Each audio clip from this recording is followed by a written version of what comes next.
My guest today is Gary Myers, longtime sports journalist, best-selling author, and the man behind Brady versus Belichick, the Dynasty Debate.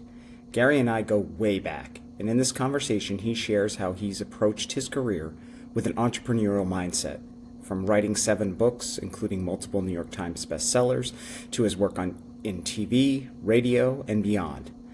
A quick heads up before we get started, we had a small technical issue during the recording, so you'll notice a brief break in the middle.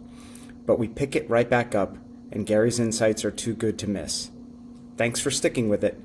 Let's get into the episode.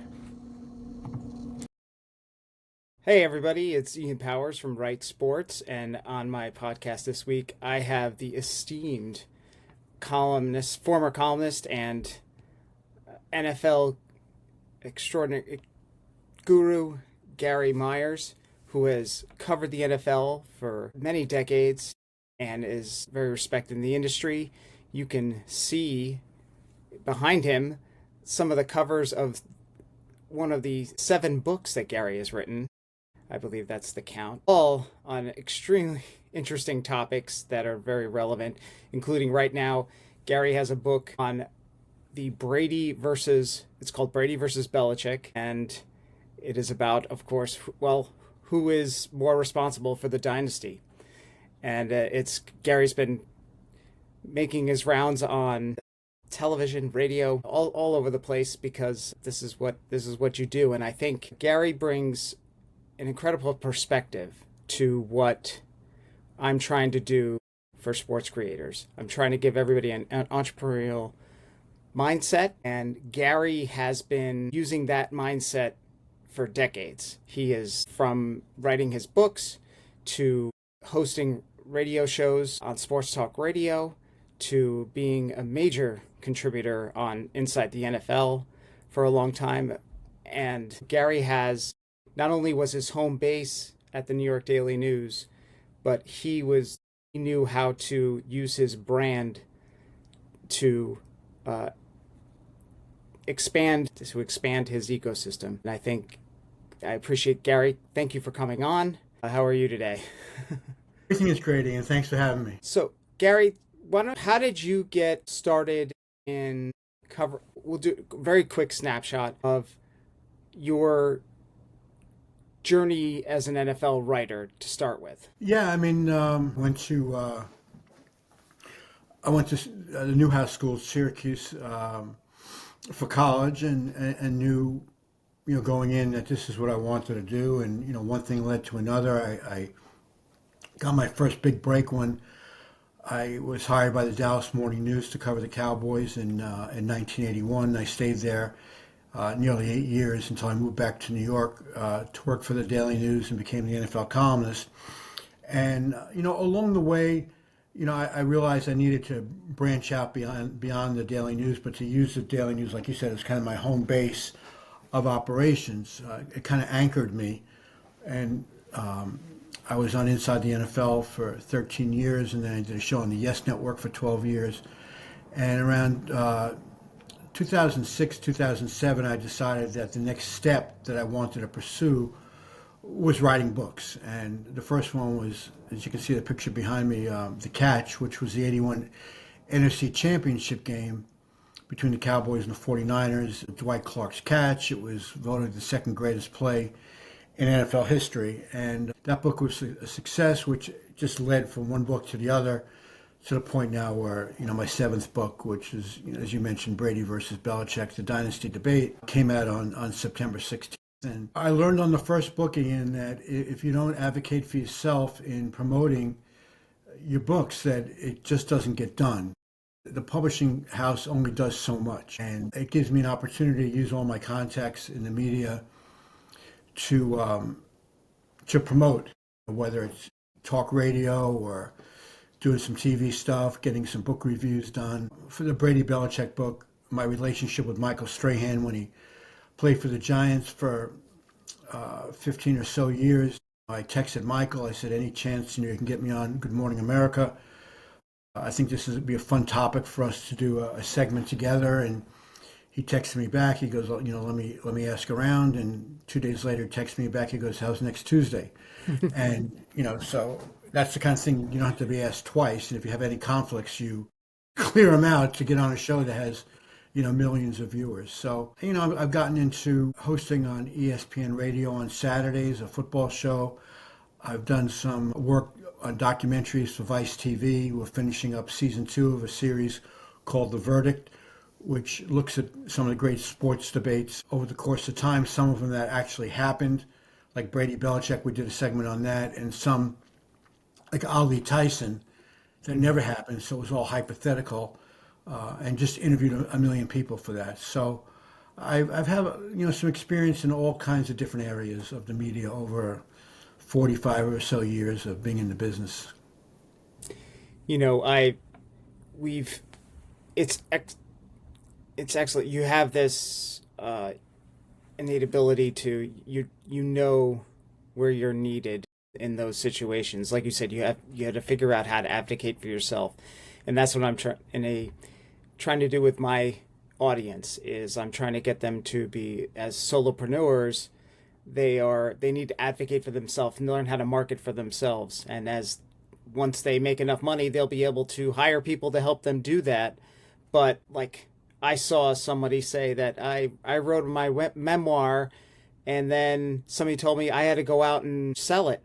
And I was like, well, didn't I hire the book publisher or whoever to do that for me? And sure, they have some things to do, but you are the best marketer for yourself, and by putting yourself out there. And I mean, get like the good work that you've done over the years allows you to have that access. You're able to text Michael Strahan in his busy schedule. Obviously he hosts Good Morning America. He's on the Fox NFL Sunday. He is hosting game shows. I mean, he's all over the place. And but he takes your calls, and you have a Rolodex of people like that that you've built over time. I know Rolodex, maybe for some of our younger listeners, viewers, is maybe an antiquated term. It's the contact list on your phone, your smartphone. That's what I was going to say. But that was a thing like the Rolodex or the address book. I remember beat writers used to carry around a big address book in their briefcase or their laptop bag, and that was how that was gold. You held on to that like it was your playbook if you're in the NFL. But what you need to do is you need to put in the work and the time and the effort to build your contact list. And now you get to a point where Gary is respected, and his work speaks for itself.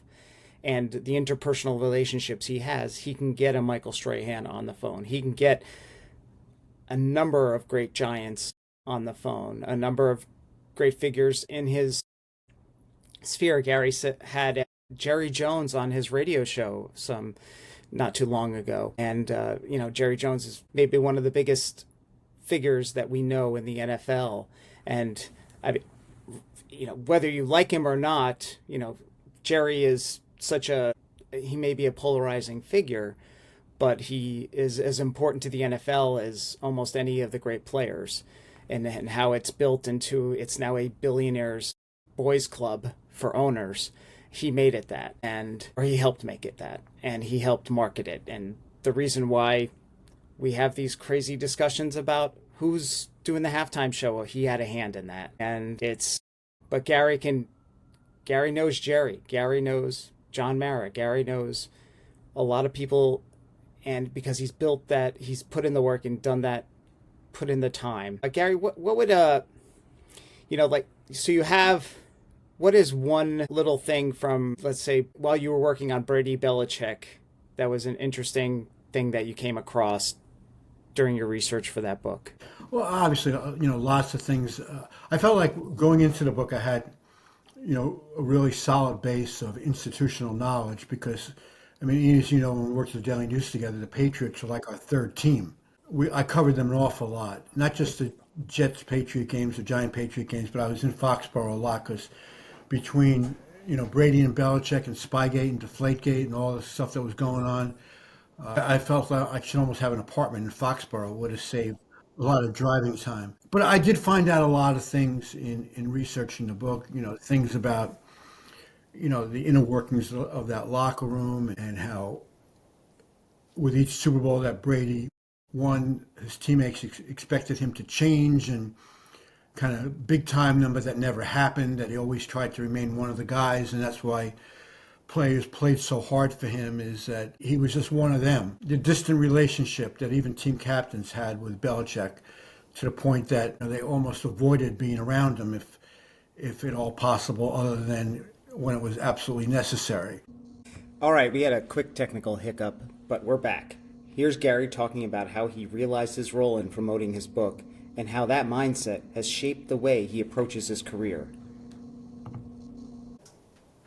I learned was really up to me, because to get on these sports talk radio shows that I had done for years when they just wanted me as a guest, I got to know all the producers. So when I needed them to help me out, I just called the producer and said, okay, it's time for you to do me a favor. I never said no to you. Now I need to come on and talk about my book, and then we can talk about anything else in the NFL. So again, I learned that on my first book. And then so I was never disappointed after that when these PR people didn't do as much as I would have liked, because I realized that, again, I knew more people than they did in the area that I needed to promote the book. Like for this book, I was on Morning Joe, which actually the PR guy from the publisher set that up. But then I got on Good Morning America and CBS Mornings Plus. I got on the Dan Patrick Show, a bunch of about 3 or 4 different Sirius XM radio shows, and mentions in newspapers. I was excerpted in the Boston Globe and back in the Daily News. I set all that stuff up myself. If I was relying just on the publisher to do that, they would have got me some good stuff, like including the Morning Joe show. But to me, getting on Good Morning America was much more impactful with a bigger audience. And it just so happened I know one of the hosts, that I covered him for 15 years. Again, wasn't on that show, I would have had no chance of getting on that, because they get inundated with requests to have authors on. And unless you have a hugely anticipated book, a tell-all book by a celebrity, getting on that show with a book like mine is really hard to do. But the fact that one of the hosts was a football player, he helped beat Brady and Belichick in the Super Bowl, he was really interested in the subject. And we had a really great conversation. I got a lot of feedback on that. So, yeah, that's the things that if you write a book, you really have to be very proactive and advocate for yourself. Otherwise, in many cases, it just doesn't get done. One of the things that's what in a creator world, we're trying to figure out what kind of products can we make to get somebody to buy. Like, if I'm covering the NFL, I'm going to help a sports creator. If I do a lot of work prepping for the NFL draft, I might be able to sell an e-product, an ebook that prepares my readers better for the NFL draft. I might be able to sell that. For writers that were at legacy publications like you were, and you had a very featured, prominent role there, writing a book was your piece of content that you could put out there in sort of the same vein. It was almost, would you say it's almost like you've established yourself as a columnist in this particular area, or this particular, not only did you cover New York so well, but as you mentioned, you covered the NFL nationally as well as a league. And there was a moment where, okay, it's time for me to write my first book, because now that's the stage of my career. That's the piece of content now I can also add and give to use my expertise and give people. What was the moment was it just that somebody was saying, hey Gary, you need to write a book, or was it was time? No, I felt it was like the one area that I hadn't really pursued yet in this business. I had done TV, and I was still doing TV when I wrote my first book. I was I only worked in 2 markets, New York and Dallas, and worked for the dominant sports section in each of those markets, the Dallas Morning News and the Daily News. I'd done a lot of radio over the years, and I felt like the next step in an area that I hadn't yet experienced was to write a book. And I mean, Ian, as you know, it's a lot different than writing a daily or 5 days a week 800-word column versus writing a book that's 80 to 85,000 words. And I remember, Wayne Coffey, who actually introduced me to my first editor at Crown Publishing at Random House. And I relied on Wayne a lot writing my first book because I'd never done it before. It was my first one. And, how do you organize it, and how do you, get over that mentality that you have to tell the story in 800 words. And Wayne's advice to me, and it stuck in my head all these years, and it was just 3 words. And he said, let it breathe. That you can build up to a really good story. Mm-hmm. You don't have to worry about getting in and out of it because you can run out of space. There's no real space limitations in a book. I mean, there is, but there isn't. Mm-hmm. And it was a kind of a simple advice, but something I needed to hear because it really kind of changed my mindset on the approach to writing. And I'd say that I kind of adapted to it as I was writing my first book. But I think I really got much better at it by like my 4th or 5th book. And the best book I've written is the book on Once a Giant. I mean, I've liked all my books, but I love the Once a Giant book because to me it told a really important story of life after football. And it's the only book I think I really was emotionally involved in because I knew all these guys when they were 22, 24 years old. And then to see how some of them were struggling just doing everyday things because of how the toll that playing football took on their mind and their body. I had a lot invested in that book, and that is my favorite book of my books, and it's the best one. I enjoyed that book a lot. As a lifelong Giant fan, it really spoke to me. And I remember speaking to you actually when you were writing it and saying, wow, this sounds like you're giving... We talked a little bit about Roger Angel and the Boys of Summer. Roger Kahn. And Roger Kahn. Sorry, why do I say... I always get Roger Angel and Kahn mixed up. Roger Kahn. I haven't seen the first name. And and you were saying, yeah, I remember you were... It's such a classic book. It's a classic sports book. It's a good template. And what you did is you kind of gave it your own... You used that maybe as an inspiration, but you didn't... You put your own spin on it. And Roger Kahn wrote a lot about himself in that book, if I remember. Right. I've read that book a couple of times. He wrote a lot about his transition to becoming a Dodgers beat writer, and then went back and visited with... A little too much Ulysses for my taste as well, but sorry. Yeah, so, but that was kind of an inspiration that, a look back kind of book. And the Giant book is kind of the football equivalent, in theory at least, to Boys of Summer. Books are obviously much different. I mean, he took a much different approach than me. Yeah. And, mine was more about how the good and bad of football is it helps form a brotherhood, which those 86 Giants did. And the heartwarming part about it is how the brotherhood, next year is going to be the 40-year anniversary of that team, which is unbelievable. But in so many cases, that brotherhood is as strong today, maybe even stronger than it was when they played together, because they help each other with the different issues that they're facing.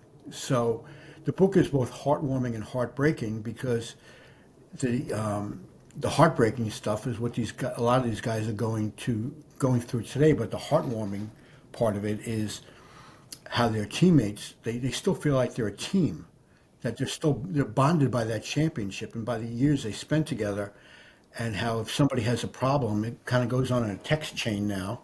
Mm-hmm.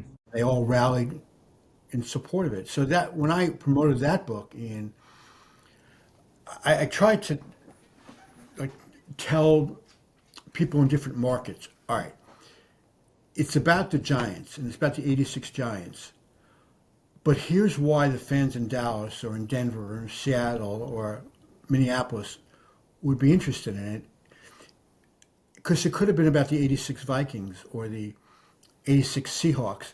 Not in terms of the football part of it, because the Giants are the team that won the championship that year. Mm-hmm. But all those players from that era are going through the same thing. The stories are a little bit different, but for the main part, mainly they're the same. They're all going through fears of CTE and hip replacements and knee replacements and things like that. So I tried to market it as this is really indicative of what your favorite team, the players from your favorite team from that era are going through. Mm-hmm. I could have, and this might be interesting to the people who are watching this. One of my thoughts initially was, should I really find a great story on each of the 32 teams? Now, there weren't 32 teams in '86, but like 28 teams, whatever it was. Find one great story from each team so that there'd be something in the book that would appeal to every fan base, Mm-hmm. and tell the story that way. And what I ultimately decided is that it would almost be, say, 28 separate chapters. One would have nothing to do with the other. By focusing on one team, I might lose some sales, which is the most important part to authors, is how many books you can sell. I might lose some sales to people who say, why do I want to read about the Giants? I don't care about the Giants.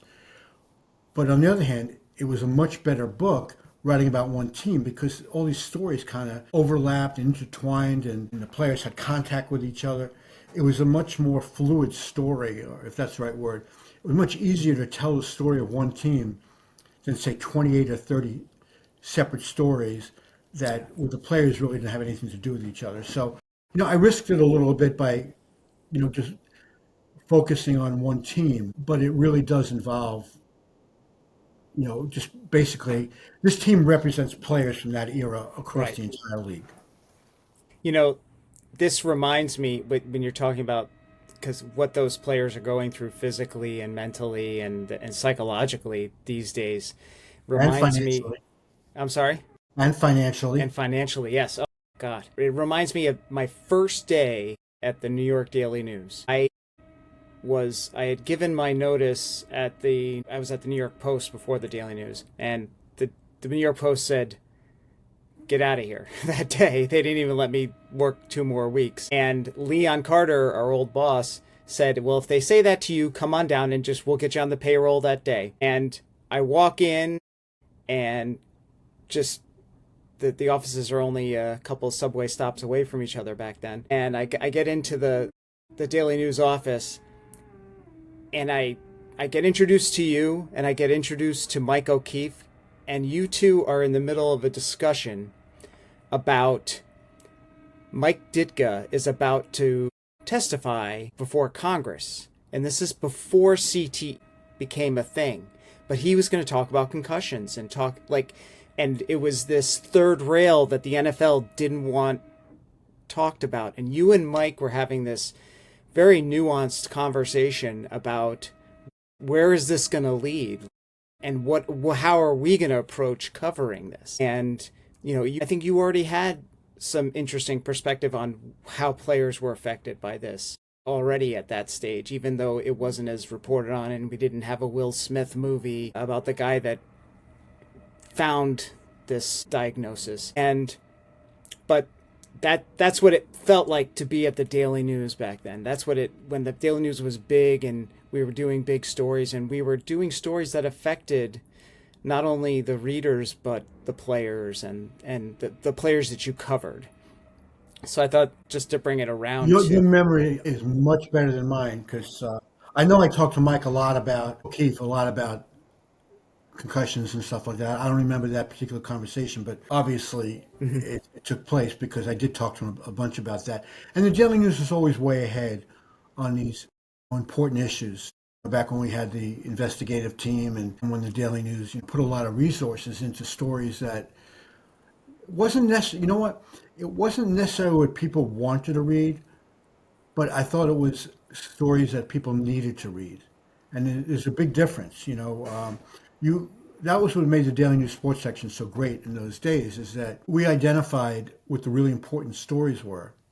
And even if nobody at that point was really conditioned to reading about that, we knew that it was going to become a major, major story. And we were ahead of the game on so many things that we did. It's a whole other discussion now about what's happened to the Daily News, but it's very sad to me to see that, you know, just it's kind of a shell of itself. I could probably have you tell a million stories. I mean, about how, there's a handful of players in the Hall of Fame that say Gary was a big help in them getting selected to the Hall of Fame, because Gary is a member of the committee, and he is a often called on to be a presenter in the final stages of selection. And Gary's storytelling, not just for fans who are reading in the Daily News, he's a storyteller for people that are dignified people that have to make very difficult decisions. So Gary's not just a great advocate for himself, he's a great advocate for people that he's writing about or that he's giving his say about. Don't Like I said, I think I could get you to tell so many stories, but we don't want to go too far in your time. Gary, if there's one thing, I think you've touched on it a lot already, but what piece of advice you have for the journalists that are budding journalists today, aspiring journalists, aspiring creators, like as it's such a career path now, but what kind of advice would you give based on some of the parts of your journey? I think just be passionate about, especially if you're going to write a book, you have to be passionate about the subject, otherwise you'll never get through it. But, adapt with the times. I mean, I left the Daily News in 2018, which was, like, timing-wise, was perfect, because I don't know how I would have adapted to, the whole social media part of it. It was becoming big back then, but not as big as it is now. The idea of writing. I mean, the thing I loved about daily newspapers is that we had like a 7 o'clock deadline, and it allowed me to take my time writing and researching. I like to make phone calls. If I had a column idea, not just go in the locker room and then make some phone calls afterwards. The deadline is 5 minutes ago. So, but if you're growing up in the business is that way now, it's much easier to transition to that mindset, because that's all you know. For me, I was already in the business for almost 40 years when everything was changing. So, which is one of the reasons that writing books is such a great outlet, because I still love to write, but I just don't know that I love doing it under the circumstances that exist today. But, for those who are starting out, I would just, you try to identify what you think you're really good at. And it's a very competitive business. But I've talked to a lot of classes. I taught a class at Syracuse for a couple of years. And what I told the students was, despite the fact that it is very competitive, if you're good at what you do, people will identify you. Like, if I did what you did at the Daily News and people applied for jobs, mm-hmm. You send me 2 or 3 of your writing clips, and I can just tell. I can probably tell after 4 paragraphs of the first one whether or not I'd want to hire you.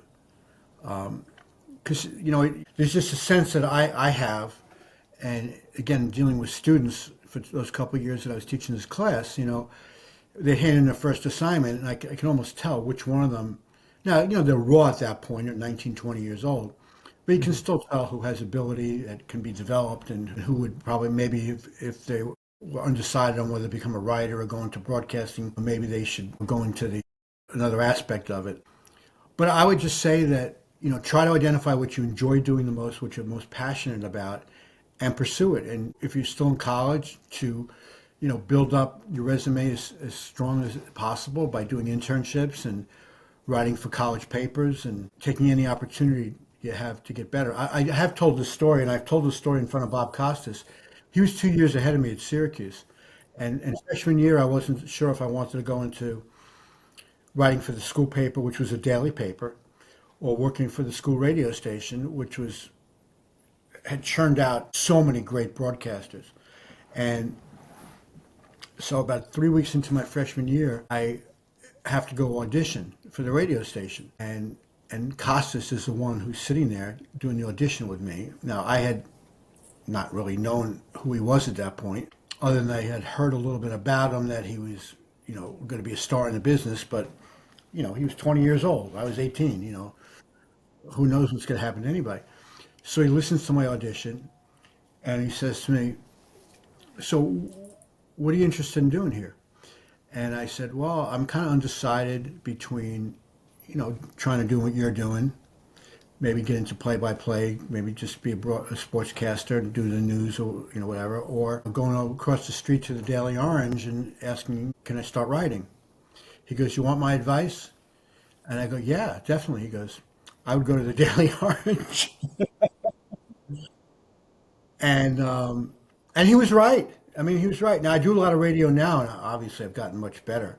But back then I had zero experience doing radio stuff, and I had written for my high school paper, so I had a little experience, and I was taking journalism classes at Syracuse, and I was a much, much better writer even at that point. And I don't now I go back and read a lot of that stuff, and I don't think I was very good.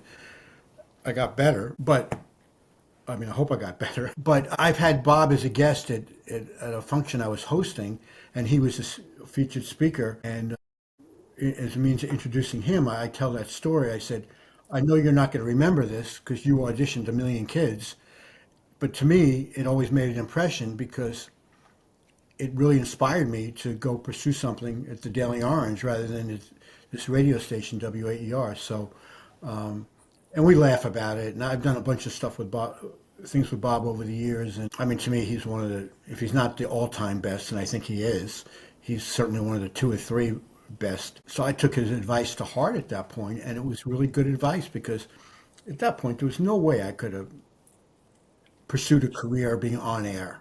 Mm-hmm. I mean, if I had to do it full time now, I'm not sure I can do it. I do it once a week for 3 hours, and it's a blast. But I'm not like a polished broadcaster. I've never really. I mean, I did TV, but that was like 2 minute segments. 3 hours on the radio is a much different deal. I'm not sure I can do that full time, but in short doses like that, small doses like that, I think I do okay with it. It's also, the other thing I'll mention is if you have somebody that you feel can be a mentor and help guide you through early decisions that you had to make in your career, that's always really, really helpful. Great advice. Well, Gary Myers, thank you so much for your time. His book, Brady versus Belichick, excuse me, is The Dynasty Debate, is available. I will have a link where you can purchase it online. And he's still making appearances and doing. I believe he's got some more book signings if you're in the New York metropolitan area. Or I don't know how far some of your signings may go because of the. Yeah, I think I'm going to do a couple in the Boston area in November. Great. And because I have not read this book yet, I have a couple.